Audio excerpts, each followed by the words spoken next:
Estamos en una nueva edición de Conversaciones en la Redacción, esta vez con el profesor Luis Alberto Romero. Ustedes lo conocen porque es columnista del diario, además es profesor universitario, un gran historiador, investigador del CONICET y por otra parte un hombre que suele tomar posiciones muy claras en el debate público y que ha iluminado con muchos de sus escritos la escena que está viviendo la Argentina durante todos estos años. Así que, bienvenido Luis Alberto.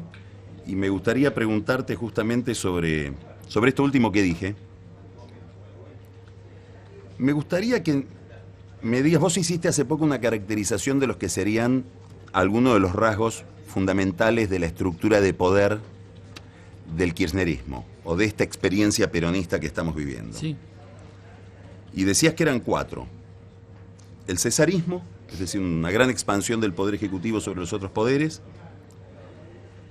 El agrandamiento del gobierno en detrimento del Estado, mucho gobierno, poco Estado. Un nuevo tipo de corrupción, que ya no pide afuera, sino que genera su propio negocio. Y una narración cuyo centro es el provocar la polarización social. ¿Qué suponés que va a quedar de esto en la Argentina que viene, cuando ya no esté Cristina, y en un gobierno del que te guste, de Scioli, de Macri, de Margarita Stolbizer, de Sanz? Digamos, ¿cuáles de estas innovaciones van a tentar al que viene de seguir utilizándolas? Bueno, es la pregunta más difícil de todas porque realmente son dos futuros posibles muy diferentes. En esta elección finalmente las cosas han decantado de modo tal que hay dos destinos posibles para la Argentina, ¿no? Pero de todos modos, suponiendo que haya un cambio, ¿no? Si no hay un cambio no van a cambiar demasiadas cosas. Levemente creo, ¿no? Eso estoy cada vez más convencido, ¿no? Si hay un cambio va a tener que remar contra todo esto, y remar no quiere decir necesariamente que no tenga más remedio que aceptarlo, ¿no?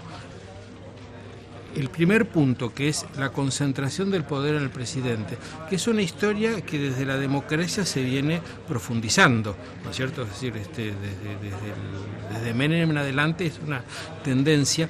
Le ha creado al jefe del Ejecutivo una cantidad de poderes, que no son los poderes constitucionales, sino poderes mucho más de hecho, muy grande, ¿no? Y una posibilidad es que no pueda desprenderse de ellos, al menos inmediatamente, ¿no? Porque para recomponer este caos va a necesitarlo posiblemente, ¿no? Otra posibilidad es que no quiera desprenderse, porque realmente es una tentación muy grande, ¿no? Tener a disposición una red de comunicadores sociales que basta con apretar un botón para que funcionen, ¿no es cierto? O tener el Banco Central como está. Es decir, poniéndonos en los zapatos de un presidente hay que tener mucha convicción y sobre todo no pensar demasiado en la futura reelección para renunciar a eso, ¿no? De modo que ahí hay un punto de continuidad que por mucha buena voluntad que se ponga yo creo que va a quedar, ¿no? Estabas hablando recién de que vos crees que va a haber continuidad. Si es que triunfa Scioli, supongo que estás planteando esa alternativa, ¿no? Sí. Y que en ese caso van a pasar, va a haber muy pocos cambios, va a haber muy pocas novedades. ¿Cómo interpretás vos la presencia de Scioli?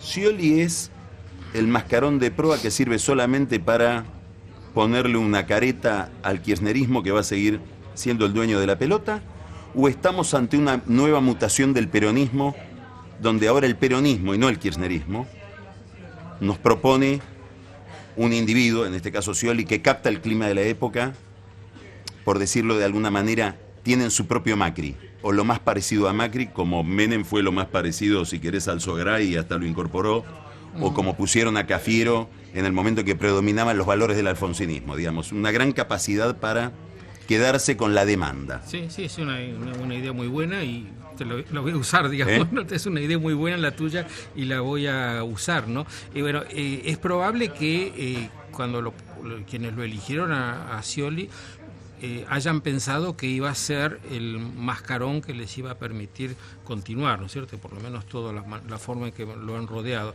Ahora, ¿qué es lo que va a hacer Scioli realmente? Bueno, creo que es el gran enigma argentino, ¿no? Que es que se esconde detrás de esta persona, ¿no? ¿Cómo lo caracterizarías? ¿Qué te llama la atención de este personaje? Un encuestador dice que es una especie de corcho que flota siempre, que no se hunde nunca, tampoco levanta demasiado, es decir, que tiene una gran capacidad para captar todos los humores de la sociedad y resumirlos en alguna frase conciliadora, pero gobernar no es eso, ¿no? Yo no tengo muchos datos de cómo ha sido su gestión en la provincia de Buenos Aires, es decir, si le ha impreso un sello personal muy fuerte o ha dejado que las distintas maquinarias funcionen manteniendo el equilibrio, ¿no? Pero claro, la presidencia va necesariamente a demandar definiciones, ¿no? Pero me gustaría hacer un comentario sobre lo que vos decías del peronismo, ¿no? Yo a esta altura no estoy muy seguro de que por el lado del peronismo se entienda cómo está funcionando el gobierno, ¿no? Sobre todo porque el peronismo es una cosa tan amplia que recibe a todo el que quiere entrar, ¿no es cierto? Y no le pide ni declaraciones de identidad ni nada, ¿no? Y en cambio lo que yo veo es que cada vez más el aparato político es un apéndice del gobierno. Es decir, para hacer política hay que ser presidente, hay que ser gobernador, hay que ser intendente, hay que ser concejal, y hacer política consiste en movilizar los recursos del Estado para producir los votos, ¿no? Y por eso es que es tan difícil para cualquier grupo opositor competir con esto, ¿no? Entonces me parece que más que una lógica peronista que llevaría a pensar qué es el peronismo, cuál es su identidad, su programa, etcétera, hay una lógica muy al estilo de lo que fue en México el PRI, ¿no? Que es una organización política que nació estatal, ¿no es cierto?, que vive del Estado y que se perpetúa de ese modo, ¿no? Ahora ahí estás planteando un problema que subyace a esta caracterización, que es que la Argentina presenta, sobre todo del 2011 para acá, un enorme desequilibrio de poder, digamos. Es una democracia muy poco competitiva, donde la posibilidad de la alternancia es muy brumosa. Sí. ¿Vos crees que eso hay alguna chance de corregirlo? Con lo cual te estoy preguntando si hay alguna chance de que gane la oposición. Porque la única forma de corregirlo sería esa, digamos, ¿no? Si no, sería la continuidad de una hegemonía, por ahí con otro tono o con otro trato. Bueno, pero sería la misma masa de poder. Yo venía con la intención de preguntártelo a vos, porque... Pero acá el entrevistado sos vos. Otro día si entrevistás a mí, te doy el gusto. No, quiero decir que los historiadores somos famosos por ser malos predictores de la coyuntura, ¿no? Así que yo sé algunas cosas, digamos, tengo algunas ideas de lo que va a pasar en el largo plazo, pero no en el corto plazo, ¿no? Pero este es un problema de largo plazo, porque lo que vos estás señalando, que no se da solo a escala nacional, sino subnacional, sí, porque también es un problema competir con Macri en la capital, o es un problema competir con De la Sota en Córdoba, y hasta con los socialistas en Santa Fe, como se acaba de ver. Digamos, es un problema de la democracia argentina en muchos niveles. Entonces me parece que no es un problema ocasional del kirchnerismo, es un problema de las características que ha ido adquiriendo la política en la Argentina. Sí, por supuesto, ¿no? ¿Y eso en el largo plazo cómo lo ves? En el largo plazo, bueno, dependerá mucho de si a partir de una coyuntura las estructuras se van modificando a partir de rupturas, ¿no? Y una elección es una buena ocasión para la ruptura, ¿no? Mi duda es si ha habido una suficiente acumulación de fuerzas como para producir una ruptura, ¿no? Hasta hace 6 meses, te diría, yo estaba convencido de que sí, ¿no? Ahora no estoy muy seguro, ¿no? Pero me parece que si hay una ruptura, esto puede empezar a abrir un poco los escenarios políticos locales y provinciales, ¿no? Sí, pero claro, siempre con porque hay razones fuertes para que esto sea así. Una razón muy fuerte es la cantidad de gente que de un modo o de otro depende del Estado, no puede enojarse con los que administran el Estado, ¿no es cierto? Y esto supongo que vale también para Santa Fe, ¿no? De modo que esta fuerza inercial de quien administra el Estado va a seguir existiendo, ¿no? Pero lo que pasa es que en la sociedad hay otras cosas y a lo mejor esas otras cosas se potencian, ¿no es cierto? Hay gente que todavía cree en las instituciones, ¿no? Y quizás en algún momento eso haga el clic para invertir el sentido. Y hay mucha gente, ¿no?, que quiere que el Estado la deje de molestar, y muy pocos políticos le hablan a esa gente, digamos. Gente que necesita que al revés, que el Estado lo deje de oprimir en sus energías creativas, en el uso de sus bienes, digamos, donde es una sociedad muy modelada por el Estado. ¿No? Sí, yo creo, yo digamos, si fuera jefe de campaña, digamos, ese sería mi argumento principal, ¿no es cierto? El Estado en este momento es un desastre, porque en realidad no existe como estructura estatal, es simplemente elementos de coacción que tiene el gobierno, ¿no? Lo que tenemos que hacer es reconstruir un Estado eficiente y que se meta poco, ¿no? Mejor dicho, que se meta en aquellas cosas que sí son de su incumbencia, ¿no? Y yo creo que todo el mundo viviría mucho mejor, ¿no? Para dar un ejemplo, no conozco a nadie que esté absolutamente tranquilo con la FIP, ¿no? Un grado de arbitrariedad y una mezcla de arbitrariedad y control muy grande, que es todo lo contrario de lo que debe ser un sistema impositivo, ¿no? Hay países donde la gente llena su planilla de impuestos solo, ¿no? Hablando de una de las características que vos apuntabas cuando hacías esta caracterización de la época, que es el cesarismo, me gustaría tener una reflexión tuya sobre lo que estás viendo respecto de la justicia. Porque ahí sí se está modelando un diseño del Poder Judicial con mucha dependencia del poder político, digamos, ¿no? En todas estas reformas que han sustituido una posible reforma constitucional que no se dio. Me gustaría tener tu reflexión sobre eso. Bueno, acá lo que ha habido es una aceleración notable de algo que ha sido la tendencia casi inaugural del kirchnerismo, ¿no? Porque la manera en que se removió a la Corte Suprema, que a todos nos pareció muy bien porque no eran buenas personas las que estaban, no fue la manera correcta de hacerlo, ¿no? Y nos quedamos con que son buenos jueces y dejamos de lado que se violaron las formas, ¿no? De ahí en más el kirchnerismo trabajó mucho con la justicia. Que a diferencia de lo que diría un consenso medio que no revisa mucho las cosas, para vos la marca de origen está en la remoción de la Corte. Ahí hay un mal en el origen. Hay un mal en el origen, ¿no es cierto? Con muchas cosas del kirchnerismo, esos males en el origen estaban combinados con muchas cosas muy buenas, ¿no? Y entonces no era fácil discriminar una cosa de la otra. Pero, por ejemplo, Carmen Argibay, que es una persona a la que yo siempre confié mucho, siempre señaló esos deslizamientos y se negó a votarlos, ¿no? Ahora, el kirchnerismo hasta ahora trabajó mucho con la presión sobre los jueces, hasta este último tiempo donde está dando una embestida muy, muy fuerte y donde se hace muy evidente y muy casi grosero la idea que ellos tienen, que bueno, además la han dicho muy explícitamente, que es que el sufragio popular le da al presidente el derecho de modelar a los otros poderes, ¿no?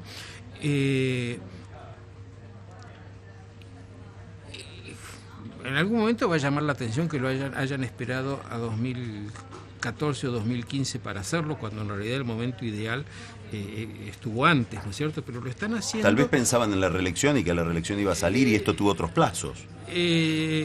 Sí. Es decir, da la impresión de que alguien no pensó que se iba a ir. Efectivamente, ¿no?